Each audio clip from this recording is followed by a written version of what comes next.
Hey, good morning, everybody. Good to see all of you guys.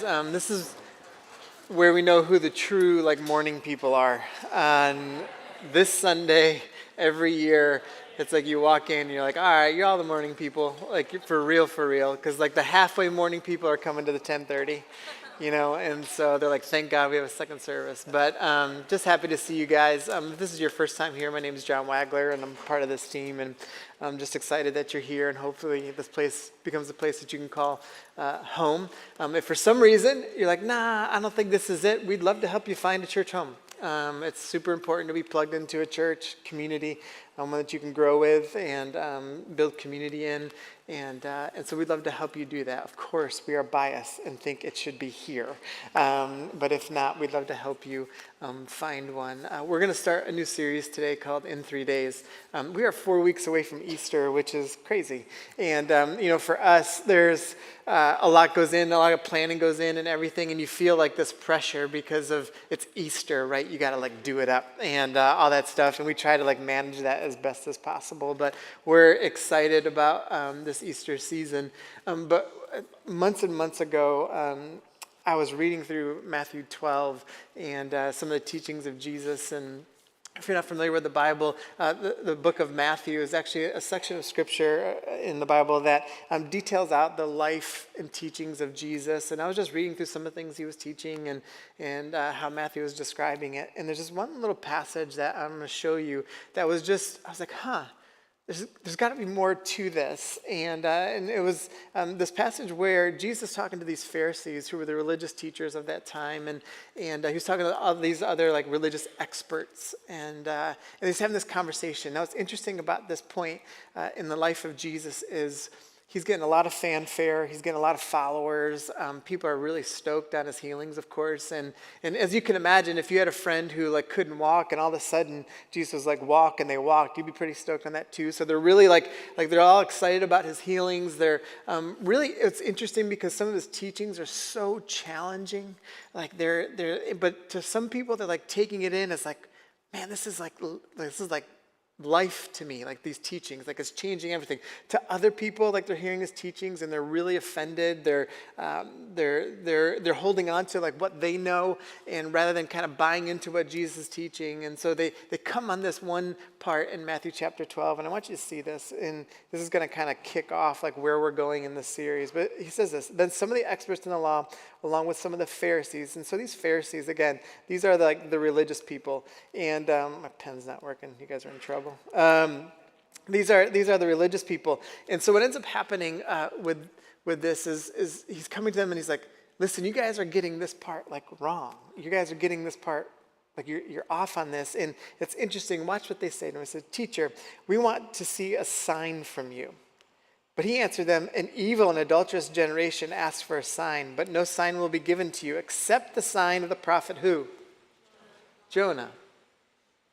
So it's this part, I'm One, I'm how many guys have ever wanted to see a sign from God and have asked for it, right?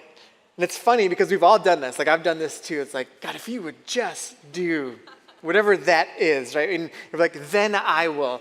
And Jesus is actually not cool with that, by the way. And we've all done it. He gives us grace in it, but it's he's not yes, please come to me with that. It's okay, but he's not actually cool with that. And but he's I've given you a sign. It's the sign of the prophet Jonah.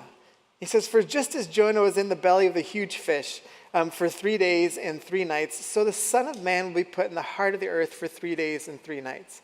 The people of Nineveh will stand up at the judgment with this generation and condemn it, because they repented when Jonah preached to them. And then now, look at this. What does he say? Now something what? Say it loud and say it proud. Yeah, then Jonah is here. Something greater. And I remember reading this passage and I'm I grew up in the story of Jonah. How many guys grew up in with the story of Jonah? It's okay if you didn't. We're going to do a lot and help you build a little bit better base than maybe what you grew up with. But the story of Jonah, I know the story of Jonah and I know a lot of the elements of it. I'm but why was this the one Jesus chose? Why why this one? Like, why just Jonah? There's so many other stories he could have used to actually talk to these people and to actually maybe try and convict these people. There's like, a myriad of stories he could have used from Hebrew scripture, but he chose Jonah and just Jonah. And in 3 days, it's like, is it just about the 3-day thing? Like, is that really all it is? Because, Jesus dies for 3 days, and it's like, is it just about that? Or is there's something more? There has to be something more to the story. And I remember thinking to myself, I don't know that I really fully know the answer to that. And so over the course of the series, we're kind of build some layers into this story. Like, why did Jesus choose this story? And why is this focus on in 3 days? Is there something significant with this story of Jonah? But first, I think it's important to talk a little bit about Jonah. Who's the other main character in the story of Jonah? Jonah and the what? Whale or great fish, or as Jesus says, the monster, right? And it's interesting, we always associate Jonah and the whale because, how many guys, VeggieTales, do you remember that? Like, yeah. And so VeggieTales is great and all that. It simplifies really complex Bible stories. And there's a piece to that which is beautiful because it's for kids. However, it's also really bad. Here's why. It neglects the complexity and nuance of the stories. And so if you just think, it's like Jonah and the fish, you could take the fish out of the story and still have all of the main meaning. So the fish actually isn't that big of a deal in the story. Now, we always think that it is, and it's what we know of Jonah. And so, but the fish is like, it's a character, but it isn't a necessary character. Does God use it? Yeah, but he doesn't have to actually be there. And so, so even in this story, I want you to see, so has anyone ever told you that the Bible is really easy to read? Just like pick it up, read it, God will reveal what he needs to reveal. Have you ever heard something like that before? I suppose technically, yes, God could reveal something to you if you just pick the Bible up and read it. Yes, I believe that to be true. Is the Bible easy to read? No, not even close. Proverbs, sure. Like those are all like little one-liners, like we're all good with Proverbs. But to pick up the Bible and read it is actually very difficult. It's complex, it's nuanced. And I want you, like over these 4 weeks together and this story, I want to show you why that's so important though.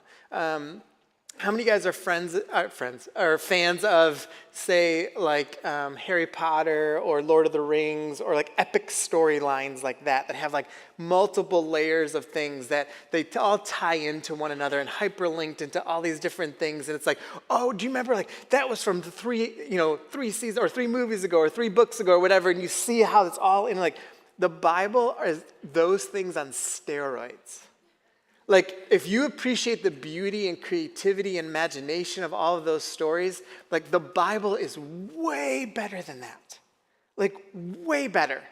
And so I want to, like, show you how that works in this. And so if you're new to all of this, it's all new, so it doesn't actually matter. But if you're kind of an old head to all this stuff, with all this Jonah story, my hope is that you're going to see a little more depth to the story and understand why Jesus was actually pointing to it and why it's so important for us. And we'll have applicable things to this too. But I want to give you a little bit of background first. And so who is the author of the Book of Jonah? Don't be nervous. Say what you think. No. So we actually don't know. We don't know like who the author is. And so was Jonah a real person? Yes. Good. Jonah was a real person. We actually see Jonah. He's a prophet of God, which means a messenger of God.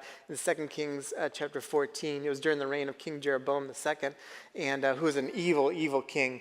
And so even that in and of itself is trying to tie in this reality of Jonah into a larger story of how God is dealing with the people of Israel, his chosen people.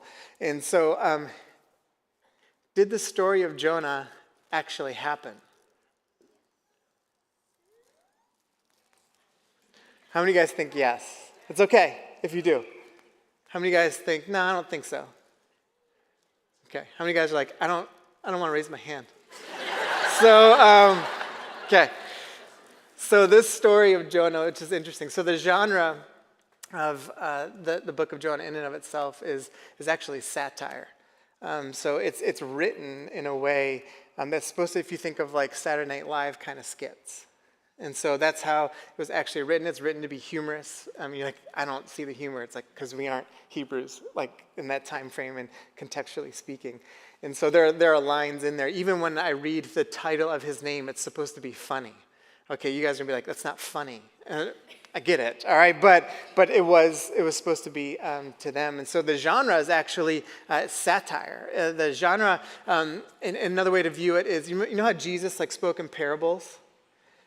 This is how the Book of Jonah was actually written. It's a type of parable. Now, what's interesting is some of Jesus' parables did use real people in them. A lot of times we think of even the story, some of the parables Jesus, were they possible life scenarios that Jesus encountered and may have happened and that he uses for a larger thing? Yes. So is it possible that this story of Jonah happened? It's possible. Did it definitively happen? No. It's just conjecture. So if you believe it, if in your heart of hearts, you're like, Jonah's story has to be true, go ahead. Okay, that's totally fine. If you're like, this Jonah story, I don't want it to be true, like it's too unbelievable, I would say like, well, one, God can do whatever he wants to, right? Like he can pull off some unbelievable stuff, right? So he could, all right? But if you just think like, no, I just want to see it as a parable, like you're good too. So now what do I think? I don't know. Honestly, it doesn't matter to me. It doesn't matter to me if it happened or if it didn't happen, because there's a deeper, richer meaning and story within the context of it that doesn't hinge on whether or not this story actually happened. And so for me, it just doesn't matter, and my view of the Bible doesn't rise or fall on whether or not this story happened or not, because there's something bigger that's actually going on in terms of how the writers actually engaged it. And so those things are all really important. So you guys ready to dive in? Yes. All right. This is going to be a little different than I normally do, so we're going to go like verse by verse. Jonah 1. The word of the Lord came to Jonah, son of Amittai. Now here, you would start laughing. This feels weird though, right? Feels weird because but to an ancient Israelite or Hebrew person that's hearing this story or it's being told, this is the kind of book that actually would have been performed. Like the story would have been performed. And so even on the front end, like you would have laughed at the idea of the name because you would have known the result of this story. The first time you might not have laughed, but the second time you would have laughed. Because first of all, Jonah's name means dove, and the son of Amittai means the son of faithfulness. And Jonah is anything but faithful. Jonah is a lot of things, but being faithful is actually not one of them in this story. In the way he's written. So essentially when the second time you heard this story and it was performed before, you would have heard his name and you'd just given like a little eye roll to it.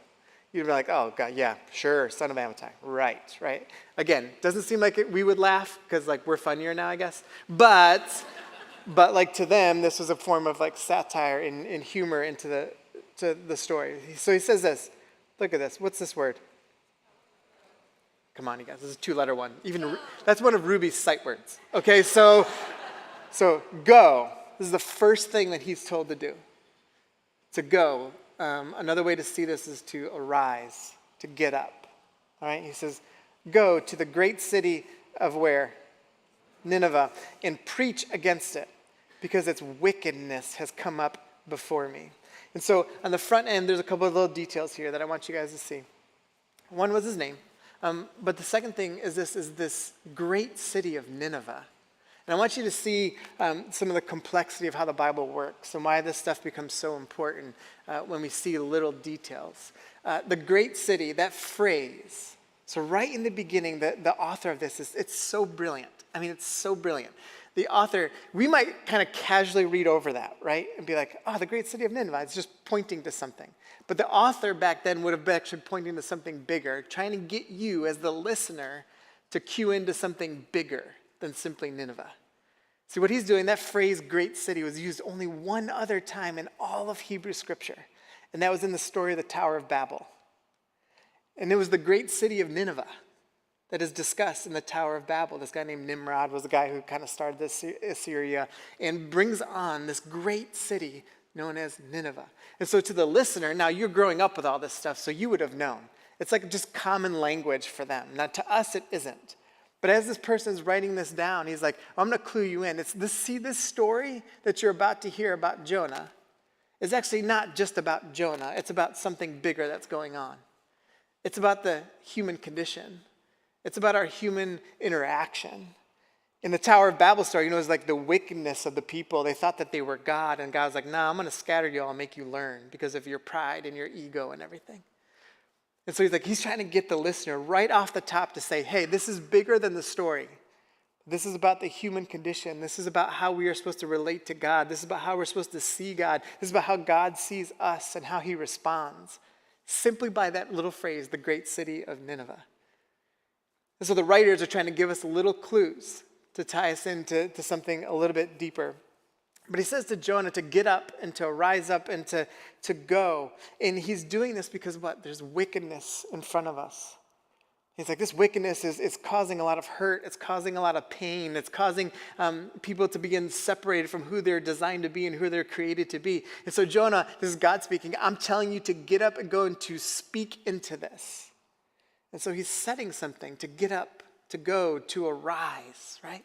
There's something, he's setting a tone in this whole story of what Jonah is actually called to do. But here's the thing. Is this story just about Jonah? No, this story is about you. The story is about me. The story is about what we're supposed to do and how we're supposed to listen to the call of God. And did you know that God has called you to get up and go and to arise? And so the listener would be cueing into some of these things. The story continues on. It says, but Jonah, what did he do? From the Lord and headed to where? Yeah, it's a funny word to say, right? Or it's like Tarshish, right? Yeah. Tarshish, that's where he runs away to. He went what? Didn't he just, what did God tell him to do? To do what? You're going to see this a lot. That God had told him to get up, arise and go. But what does Jonah keep doing? Goes down.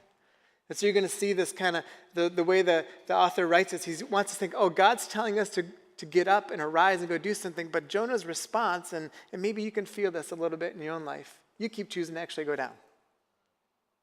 God has told you to get up and arise, but you're like, no, I'm just going to keep going further, and I'm going to keep going down, because I don't want to listen. See, Jonah goes down to Joppa, where he found a ship bound for that port. After paying the fare, he went aboard and sailed for Tarshish to what? Flee from the Lord. All right? So I want to point out a few things here. Jonah is how many of you guys have seen Forrest Gump? So older, I know some of you young folks are like, no, I've not seen it. All right, so wonderful movie. And you remember of Forrest Gump, and say it in his accent when you respond. He said what? I was... You guys, have you really seen this movie? Forced to be like, and he was like, and I was running, right? Like that's what he would say all the time, like all the time. And Forrest was always running. So Jonah is the prophet who runs. So I want you to think of Jonah as the Forrest Gump of all the prophets, all right? So when you think of Jonah, I always want you to think Jonah was running. Okay, so whenever you have that just ingrained in your head for the rest of your life, okay? So Jonah was the Forrest Gump of the prophets. Like he was a runner. He ran away. God had given him something to do and this great mission he was supposed to be on, but Jonah decides to run away because he didn't want to listen. You see, here's where Jonah was going. See, this is Joppa right here. So right now, this is modern day Tel Aviv. If you've ever been to Israel, it's right near Tel Aviv. It's known as Jaffa now. But so he's going there. And so this is part of when something's written as a parable and in this genre of satire and everything's going to be hyperbolic as well. All right, so some of these details. So look at this. He's running to Tarshish. All right, so Tarshish is essentially where the Strait of Gibraltar is, where Spain is, like if you're kind of looking modern day. And to them, that was the end of the world. That's all they knew. So 2,500 miles is forever to them. It's like, I'm fleeing to the ends of the earth, which is like, again, it's such a hyperbolic statement because can you run from God? You feel like you can. How many of you guys have run from God? Some of y'all might be currently running, and we'll talk about that in a second. When I was running from God, I felt like I could hide. but you can't. You can't. So here's the author. He's going to go so far away to make the listener be like, oh yeah, like as if you could go that far, first of all. And secondly, you think that far, like God's not there too? You can keep trying to run, but God is still right there. And so they're trying to set all this up. It's like, you can go the 500 miles over to Nineveh, but you're actually like 3,000 miles from where he's supposed to be. He's supposed to be in Nineveh, but he's 3,000 miles apart. And he's trying to run. Now he goes to the city of Tarshish. Now Tarshish is an interesting place because when you read throughout the Bible, again, this feels like on the front end, this is just like a random city, but in Scripture, the ships of Tarshish were always a thing. And so it was always used as a reference to like luxury, to great riches, to kings would pull things from the ships of Tarshish. So it always carried like extravagant cargo. The place in and of itself was deemed almost like it was a place of perfection, almost like the Garden of Eden. That it was so nice and extravagant and luxurious. Have you ever been to somewhere that like you walk into a place and it's like pristine and you're like, oh, this place is perfect, right? This place is perfect. And it's like, think about, you ever been to like a 5-star hotel or someplace like that, or to a beach or something that you're just like, this is unbelievable. And you compare it to like your dorm room in college. Do you know what I mean? Like Nineveh is your dorm room. Tarshish is like the beach or the 5-star hotel, whatever is like luxury, okay? And so there's this like view of like, oh, if you could just get there, like that's where all the good stuff is. I don't want to go over to Nineveh. And he's running to this place. And so even the reader would clue into like, all right, I know where Tarshish always represents. It's about luxury, extravagance, like seemingly it's all got its stuff together. It's like, might even look a little bit like the Garden of Eden. And so the reader and listener would cue into that, like, oh, like he's running to that. But why is Jonah running to that? Well, there's one of two reasons why Jonah is running.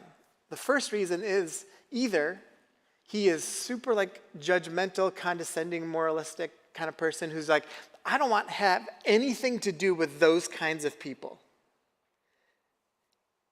That sounds a lot like how Christianity is described right now by the world around us, is it not? Like, I don't want to have anything to do with like those kinds of people. So here's what I'm going to do. I'm going to run in the opposite direction to the place that seems like they have all their stuff together. The really nice place that doesn't have those kinds of problems. That's where I'm going to reside, and that's where I'm going to go. And because I'm so judgmental and condescending of those people, I'm not even going to engage. The second reason might be, and actually both of these we'll see in the story, is that he's actually gotten too passive around sin.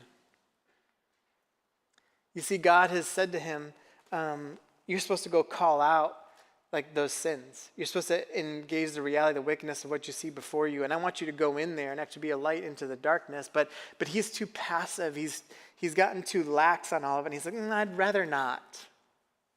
I don't actually want to engage those things at all because maybe he's fearful, maybe he's unaware, or maybe he's like lost track or like sight of what God might be able to do in the midst of this. And so instead, Jonah runs. And he runs a long way. He actually spends a lot of money to run away. They got me thinking this week about just simply running, not running like physically running, but the running that I've done in my own life. I started thinking about, I can't imagine the thousands of dollars I spent running. I can't imagine the amount of time I spent running. If I were to tally all of that up, of just running.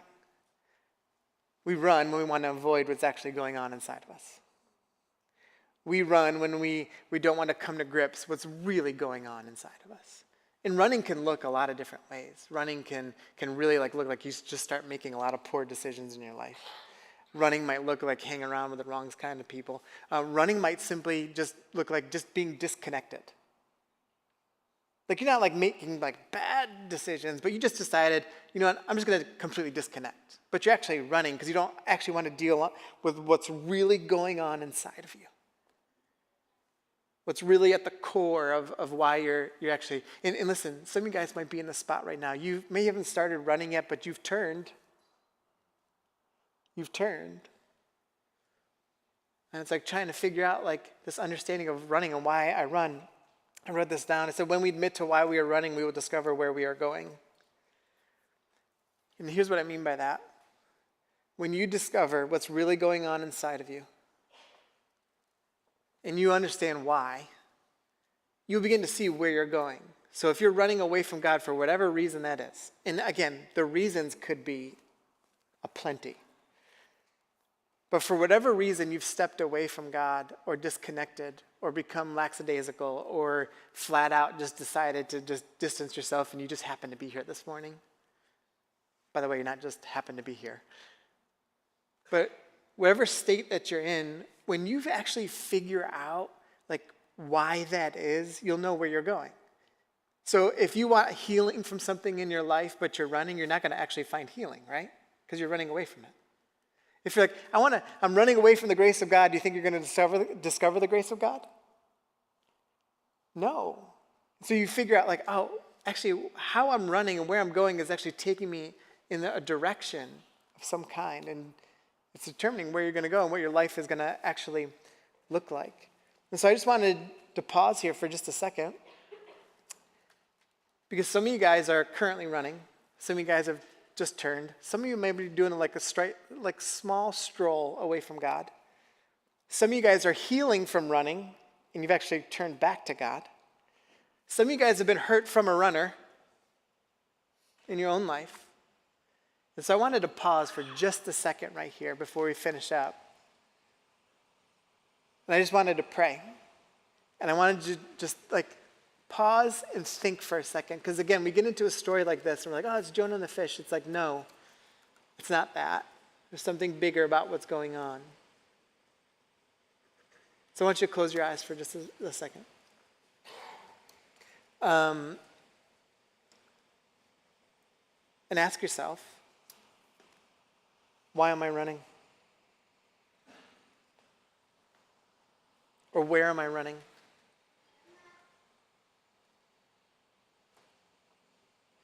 What's the thing that I'm actually, I'm turning away from God at this right now? Or maybe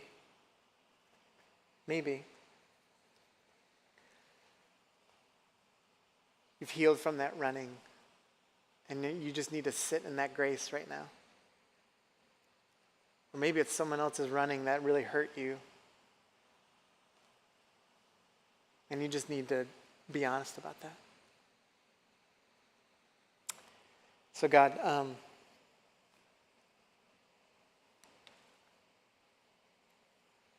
want to pray for the runners right now.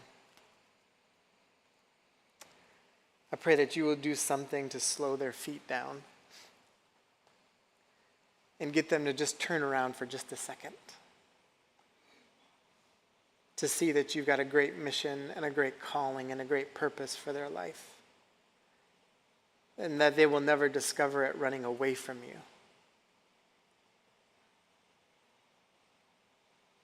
But that God, right now, that as they begin to know and understand what they might be running from, to know that you have healing from that. You have forgiveness. You have grace within all of that.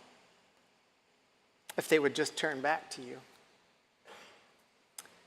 For those that are here right now that have been hurt by someone who's run away,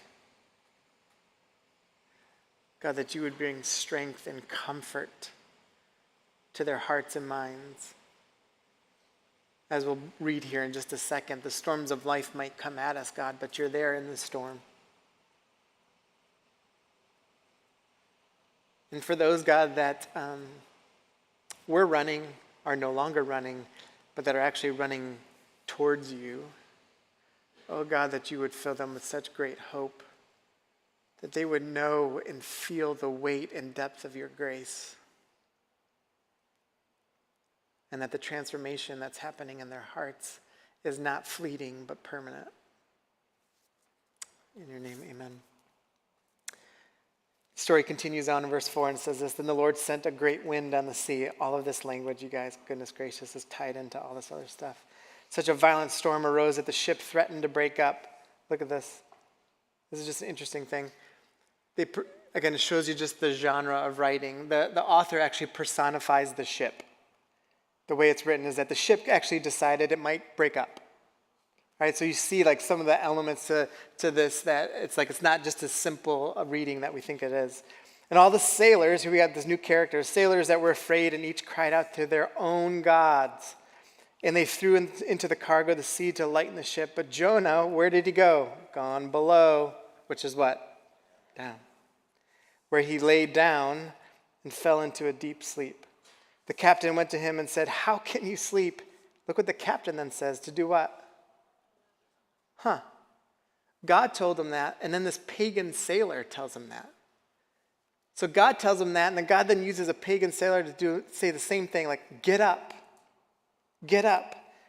and call on your God. Maybe he will take notice of us so that we will not perish. And so even some of the words we see here, again, Jonah's going down. There's some irony in some of the wording that's there that I won't get into. But he's trying to get us to understand that, like, hey, something is happening here.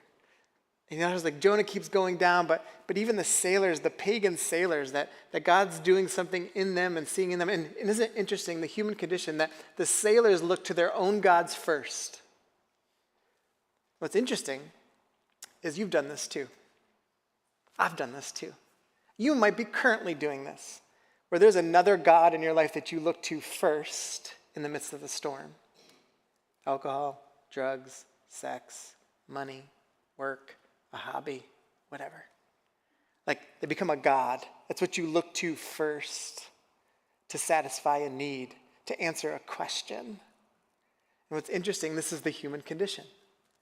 That people, everyone, begins to look to other gods first, and they discover, oh, that's actually empty. But maybe this other God, this other one that you guys have talked about, maybe living through, I might know someone who knows this other God. Maybe if you call out to him, he'll answer. We start seeing something else is transpiring in the sailors, and something else is supposed to be seen in this message of the storm. The sailors said to each other, "Come, let us cast lots, find out who is responsible for this calamity." And so they cast the lots, and they fell on Jonah. And so they asked him, "Tell us, who is responsible for making all this trouble? What kind of work do you do? Where do you come from? What is your country? From what people are you?" Right? You see like all these people, all of a sudden they're like, "Oh, this is your fault." Now, here's what's interesting. We actually see this a lot with like how non-Christians respond to Christians right now. They're asking like, what's your deal? Like, why are you doing it this way? Why are you hurting people? Why aren't you generous? Why do you act like that? Why do you talk like that? And it's like, pop, pop, pop, pop, pop, pop, pop. It's the same thing. Well, why is that happening? It's like, oh, the person who's supposed to be the person of God is actually not acting like they're supposed to be acting, not thinking like they're supposed to be thinking, not going about the way that they're supposed to go. And the non-Christians, the non-believers, the people who are supposed to be so far away from God are like, that's not who you're supposed to be. And so you become exposed. In verse 9, in verse 9, it says, this is how Jonah responds. "I'm a Hebrew and I worship the Lord, God of heaven, who made the sea and the dry land." What does that sound like? Who's he pointing to? God who did what? Created everything. And so now the author is trying to get us into thinking about the whole creation story. All right? So we've gone from just Jonah to tying into 2 Kings, to tying into all the other prophetic writings, to tying into the flood story, the Tower of Babel story, and now the entire creation story. So the writer's trying to get us to think like way bigger about the human condition, way bigger about what's going on with everything. And look at this right here. They ask him, "What have you done?" It's literally the same phrase God asks Eve in Genesis chapter 3. And he's like, do you see what this is doing? Your running is actually sinful. And even the people who aren't God's people know it. And that this sin actually hurts you, and it hurts us. And now guess what? We're in this storm because of your sin. And we start seeing that our sin never sits by itself. Our sin just doesn't hurt us. Our sin hurts other people around us. And so when you start running, guess what? You're not running just to hurt yourself. You're running actually hurting other people around you. And that's part of how sin works. The story continues and says, the sea was getting rougher and rougher, and so they asked him, "What should we do? Do you make the sea calm down for us?" He says, "Pick me up and throw me into the sea." That's what Jonah says. and it will become calm. And I know that it's my fault that this great storm has come upon you. Now listen, it sounds like he's doing this heroic thing, but he's not. He's still trying to run. Instead, the men did their best to row back to land, but they could not, for the sea grew even wilder than before. Then they cried out to the Lord, no longer their gods. You see, in the midst of a storm and suffering and pain, guess what? The other gods never answer the question. See, if you could just make enough money to not go through pain, then money would work, but that God just doesn't work. It never answers the question of suffering and pain. So then who do you cry out to? The creator of all things. Because that's where the only answer lies. It says, please, Lord, do not let us die for taking this man's life. Do not hold us accountable for killing an innocent man. For you, Lord, have done as you have pleased. In the story of creation, in the beginning of Genesis, it says that there was chaos and the Spirit of God hovered over the waters. And in the same way, here we see in this story that the sea calms when God decided to calm it. See, when the sailors engaged the Lord in the right way, everything began to calm down around them. What's interesting is I just want you to see the beauty of the Bible. This guy named Rich Viotis put this, he tweeted this out. It's just an interesting, just how everything interlinks in the Bible, and this is why it's just so cool. But in the story of Jesus on the water, it's like Jonah sleeps, Jesus sleeps. Captain wakes up Jonah, disciples wake up Jesus. The sailors question Jonah, disciples question Jesus. The sea was rough, the sea was rough. The sailors row hard, the disciples row hard. Jonah is thrown off and the wind is calmed. Jesus stands and the wind is calmed. The sailors are in awe, the disciples are in awe. And so when Jesus points to this story of Jonah, and Laura, you can come up. When Jesus points to the story, it's not just about Jonah and the fish. What Jesus is saying is part of what he's saying. We'll build on this. But part of what he's saying is, you've been running and you're just like Jonah. You might be in a storm looking to other gods for answers. But what Jesus is saying is I can calm that storm. I can give you hope. I can show you grace. See, Jonah ran, Jesus stayed. Jonah decided to ignore God, Jesus embodies God. Jonah lacked courage, Jesus had all the courage in the world. Jonah couldn't save, Jesus can save. Jonah couldn't calm the storm, but Jesus calms the storm. And so Jesus, when we read a story like this, when Jesus is like, I already gave you a sign, y'all. He would say the same thing to us. He'd be like, just read the story of Jonah. And you'd be like, but it's about a fish. He'd be like, it ain't about a fish. See, the story of Jonah is about Jesus. It's about a Jesus who loves and deeply cares for you, that forgives and gives grace, that is our only hope that we have, that is the only answer to suffering and pain. And here's what Jesus is asking you: to arise, to get up, and to stop running. So the band's going to come up. We're going to sing one more song. And as we pray, why don't you guys go ahead and stand now? I'm going to say it. I feel like it's fitting, since God told Jonah to arise, we might as well arise.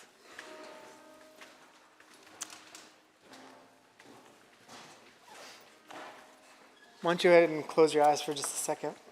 And the band's going to, as they get ready, I just want you to spend just a moment here in silence before we sing.